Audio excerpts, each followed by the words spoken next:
L. So,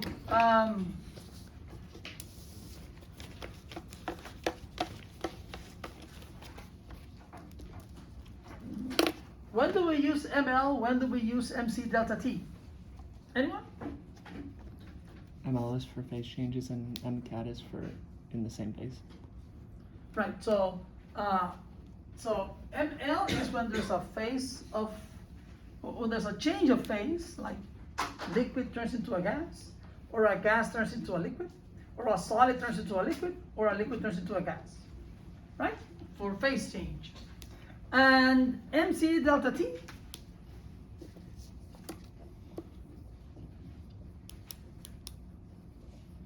is when you only have one phase. You start with, let's say, 5 kilograms of water and you end up with 5 kilograms of water. Or you start with 2 kilograms of ice and you end up with, what did I say, 2 kilograms of ice. The same thing, right? No phase change. But, so Q is only when there's one phase, but also it's only one of two phases, either a solid or a liquid, not a gas. For a gas, it's a separate expression. So MC delta T does not apply to a gas. Let's say you start with 5 kilograms of a gas and you end up with 5 kilograms of a gas. That problem has to be solved in a different way. So this is one phase only, and of the three phases of matter, liquid, solids, and gases, it's good for solids and liquids, but not gases. You'll see we're going to learn in a later chapter how we handle the gases. Okay? So let me spend some time talking about this. All right. So first of all, if you supply energy to, let's say, a solid. Let's say the sample that we're going to consider is a solid. If you supply energy to the solid, right? Heat energy to the solid, what do you expect for the temperature of the solid to happen, or to happen to the temperature of the solid? Go up or go down? Go up. You add heat energy, thermal energy to the solid, it'll go up in temperature, right? What happens if you remove thermal energy from the solid? If you remove Q from the solid, then the solid will cool down, right? Same thing with a liquid, right? You add the thermal energy to a liquid, add Q, so many joules, and the liquid is going to go up in temperature. You remove the energy from the liquid, and the liquid is going to cool down, right? Now, and this equation tells you the amount of energy that you would have to add to, let's say, a liquid to raise its temperature by delta T when you have m kilograms of that liquid. And the C is a parameter that depends on the type of liquid. Are we talking about water? Are we talking about, some other liquid? Just some other liquid. Alcohol, some other liquid. So the C is a parameter that depends on the type of liquid that you're talking about. Or the type of solid. You may have ice, or you may have some of the solid. You add this thermal energy to it, the solid goes up in temperature. So there's a parameter C that depends on how easy it is or how difficult it is to raise the temperature of that solid. Okay? So I want to say more about this C. I want to say more about that. But first, let me say something else about Q equals ml. We said that Q equals ml, that formula applies when there's a phase change. So if you have a block of ice at 0 degrees Celsius, the pressure is 1 atmosphere, and I add thermal energy to the ice, if I add this much heat energy into the ice, then this much mass of the ice will melt. So this is the amount, this M in this formula is the mass that's actually melting, the one that's undergoing the phase change. On the other hand, if I have water at 0 degrees Celsius, the pressure is 1 atmosphere, and I remove this much energy Q from the water, this is the amount of the water that will freeze into ice. So this M is the one that's actually undergoing the phase change, which is not necessarily the entire mass of the solid or liquid. In this case though, this M is the total mass of the solid that then either is heated up to a higher temperature or cooled down to a lower temperature. But in ML, I just want you to understand what that M stands for. So let me ask a little question here.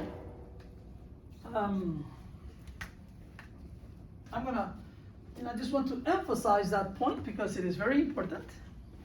So I'll just make up a problem here. I'll call this a question.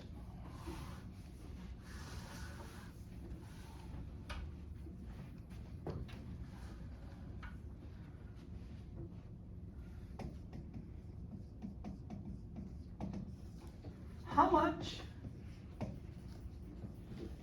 heat energy Q must be supplied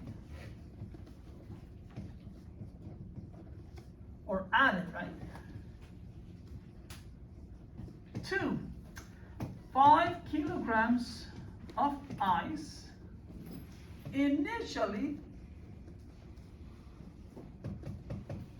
at minus 10 degrees Celsius to convert it into 3 kilograms of water and, well, how much mass am I missing? 2 kilograms of steam. So I'm going to start with a block of ice whose initial temperature is minus 10 degrees Celsius, and I'm going to add thermal energy to it. I'm going to add heat energy Q, and at the end what I want is 3 kilograms of water and 2 kilograms of steam. Steam is the water in the gas phase, right? First of all, from this, the pressure, I'll just add this statement, is 1 atm, 1 atmosphere. From this statement, what is the final temperature? I know that the initial temperature is minus 10 degrees, but what must be the final temperature? 210 Celsius? How much? 100 degrees Celsius. Because at 1 atmosphere, at a pressure of 1 atmosphere, the only temperature at which water and steam can coexist is 100 degrees Celsius.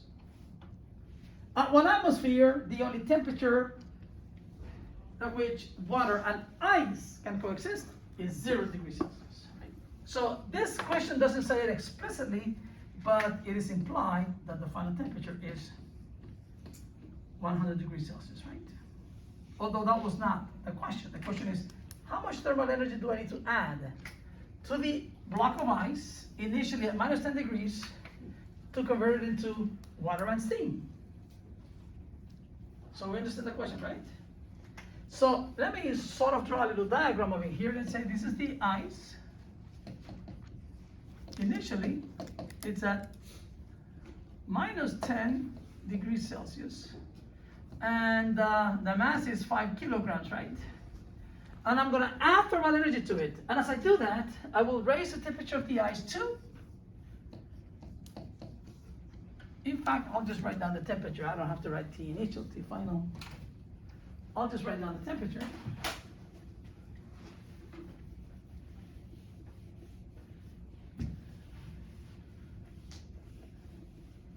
So this would be 0 degrees Celsius, minus 10 to 0 degrees Celsius ice, and I have 5 kilograms, right? So in order to do that, I will need to add thermal energy. Let's call this Q1. Right? Q1 is the energy that I would need to add to the ice initially at minus 10 degrees Celsius to be raised in temperature to 0 degrees Celsius. What happens when the ice reaches 0 degrees Celsius? If I keep adding energy to it, the ice will Melt. melt. So let's consider the melting process. So then what I'll have is water at 5 kilograms. I want to melt all the ice, right? What will be the temperature of that water when all the ice melts? 0 degrees Celsius. 0 degrees Celsius, correct. And in order to melt the ice, I'm going to have to add heat energy. I'm going to call it Q2. But that's not the final state that I want. What I want is 3 kilograms of water and 2 kilograms of steam. So I have to keep adding more energy. So then this water is going to go up when I keep adding energy, right? So that I have 5 kilograms of water. At what temperature? What do I want? 100 degrees Celsius. 100 degrees Celsius. And this energy, which will just raise the temperature of the water from 0 degrees Celsius to 100 degrees Celsius, that's Q3. But so far, all I have, if I add Q1, Q2, and Q3, is just I have water, all 5 kilograms of it at 100 degrees Celsius. What I want is 3 kilograms of water and 2 kilograms of steam. So I'm going to add more energy, but just enough. I'm going to call this Q4, so that I have water, 3 kilograms of it, right? Plus steam, 2 kilograms of it. What will be the temperature of this water and what will be the temperature of this steam? 100 degrees Celsius. Right. And that's Q4. So clearly the total energy that I will need to add, I'll just call it Q total. That will be Q1 plus Q2 plus Q3 plus Q4, correct? Now, let me do the calculations for the Q.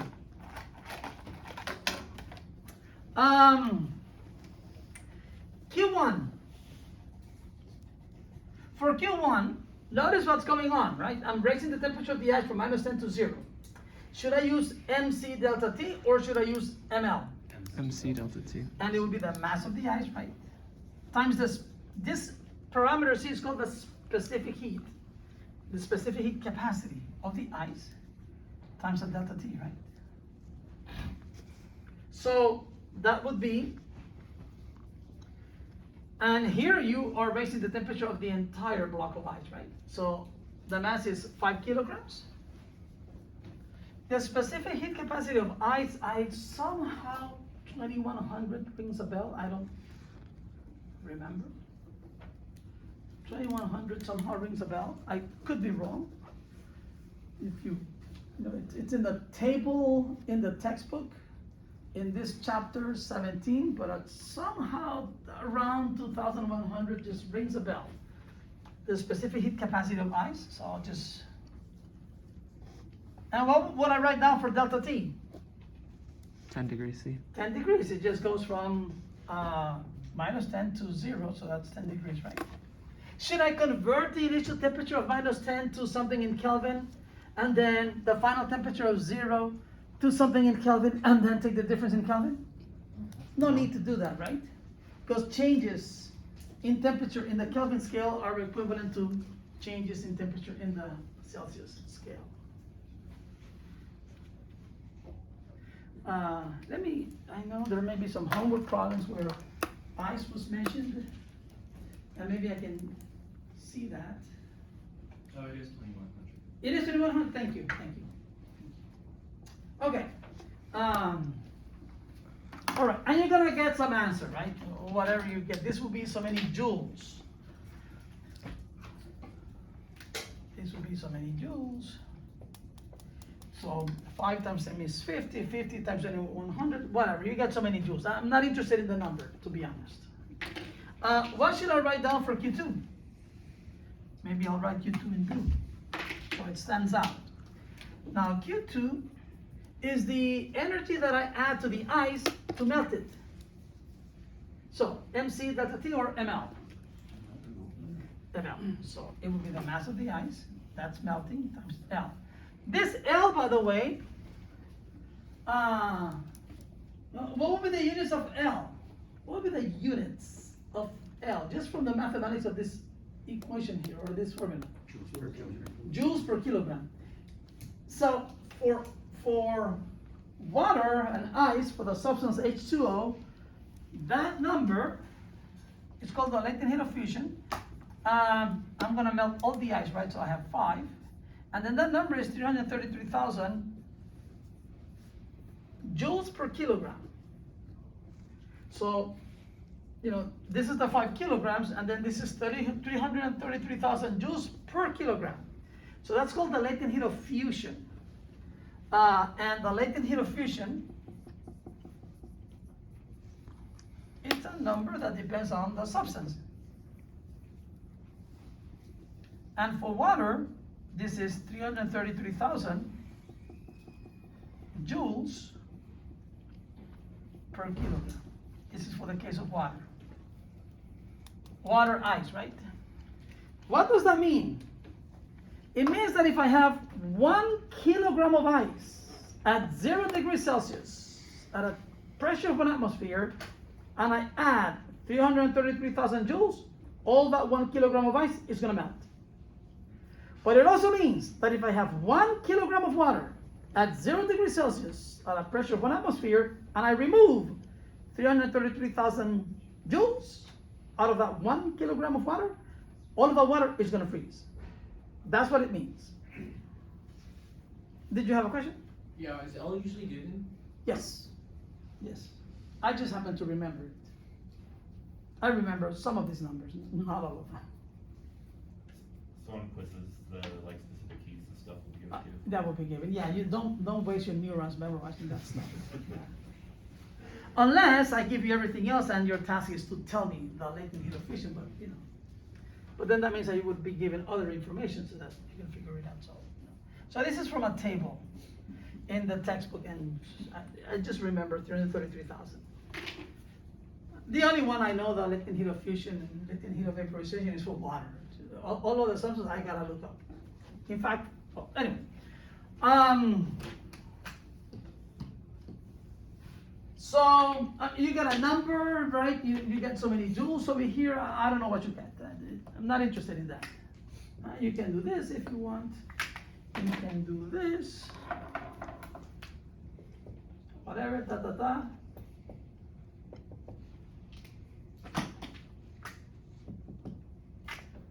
All right. And the purpose of this problem up here is the following. Okay, what should I write down for Q2? I'm going to go back to red. What should I write down for Q2? I'm sorry, Q3, right? Q3. That would be this one, right? I'm raising the temperature of the water from 0 degrees Celsius to 100 degrees Celsius. MC delta T or ML? MC delta T. MC delta T, but now this is the mass of the water that's going up in temperature, right? And that C is the specific heat capacity of water, because I'm adding that energy to the water, not to the ice anymore. The ice is gone, it's now water. So this would be water. So this would be, I'm raising the mass, the temperature of the entire body of water of 5 kilograms from 0 to 100. So this would be 5. The specific heat capacity of water is 4186. And the change in temperature would be what? What should I write down? 100. It's going to go from 0 to 100. So the change is going to be 100. And all of this is going to be in joules, and you get blah, blah, blah, blah, blah. You get a number in joules, right? Whatever. And then Q4. This is the whole purpose of this exercise here. Q4. That's the energy that I add to the water when the water is at 100 degrees Celsius. And I need to boil how much? 2 kilograms. 2 kilograms. So should I use, so it's a boiling process, it's a change of phase, MC delta T or ML? ML. And now the heat necessary to boil the water is different. It's called the latent heat of vaporization, which for water, I think this is 2.26 million. So that'll be times 10 to the 6 joules per kilogram. 2.26 or 2.56? Maybe 2.26. It's 2.26. Okay, thank you. Now, here's the punchline. What value do I plug in for M? Do I plug in 5 kilograms, 3 kilograms, or 2 kilograms? The 2 kilograms, because that's the amount of water that's undergoing the phase change. So that's the big thing right there. And then this is 2.26 times 10 to the 6. All of this is going to be in joules, and then so many joules, right? But the point is that over here, I'm going to use a different color for that.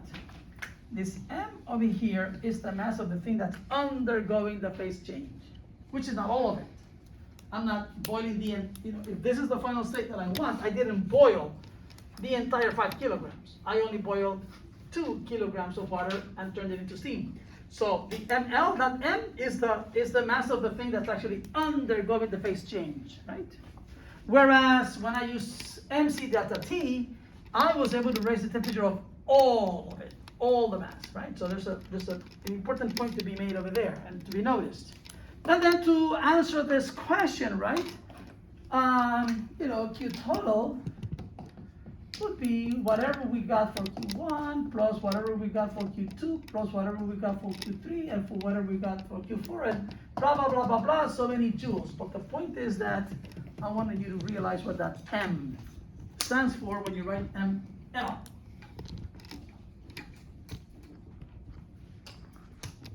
Yes? Okay, so which is hotter? That is, which requires more energy?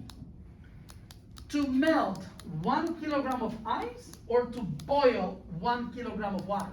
To boil. How much energy is required to melt 1 kilogram of ice? 333,000 joules. How much energy is required to boil 1 kilogram of water? 2 million. 2.26 million joules.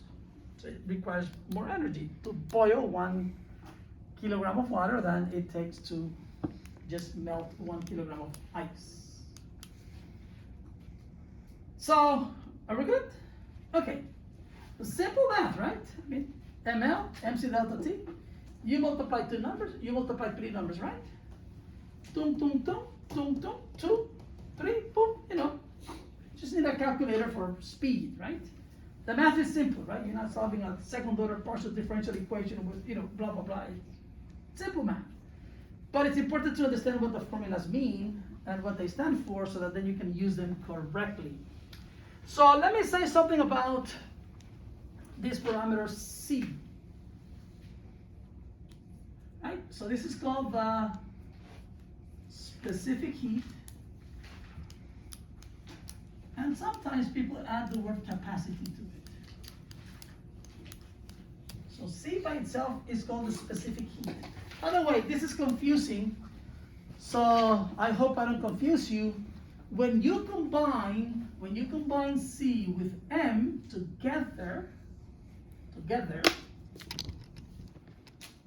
this is called the heat capacity. Capacity. So without the word specific, it includes the M. But if you